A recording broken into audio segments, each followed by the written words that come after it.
the Apostle Paul penned 2 Corinthians during a tumultuous period, revealing his personal struggles and the trials he faced for his faith. His words were not just teachings, but a heartfelt plea to the church at Corinth, which was grappling with internal strife. Paul's vulnerability is palpable as he discusses the persecution he endured and the thorn in the flesh that kept him dependent on God's grace. Paul's connection to the Corinthians was deep.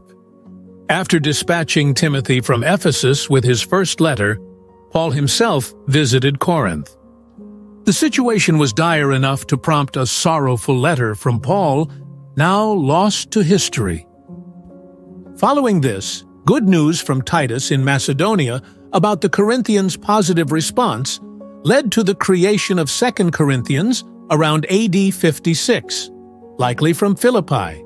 So 2 Corinthians stands out for its intimate glimpse into Paul's life, unparalleled in the New Testament.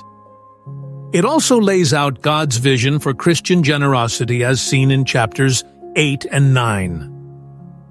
Paul highlights the Macedonian church's giving, transcending racial and national boundaries, and sets forth principles for Christian giving. Generosity within one's means, commitment to pledges, and the joy in giving, not out of obligation, but from a willing heart. The church in Corinth had been rife with division, yet by the time of Paul's writing, many had reconciled, embracing unity and Paul's leadership. Despite this, Paul still faced detractors questioning his authority and character. His response was a robust defense of his apostleship, equating his significance with that of other apostles, detailing his profound sufferings for Christ, and sharing his divine visions and revelations. Paul's message to the Corinthians resonates today, emphasizing the need for unity, humility, and forgiveness within the Christian community. He encourages believers to forgive and reconcile, just as he did, even while defending his own position.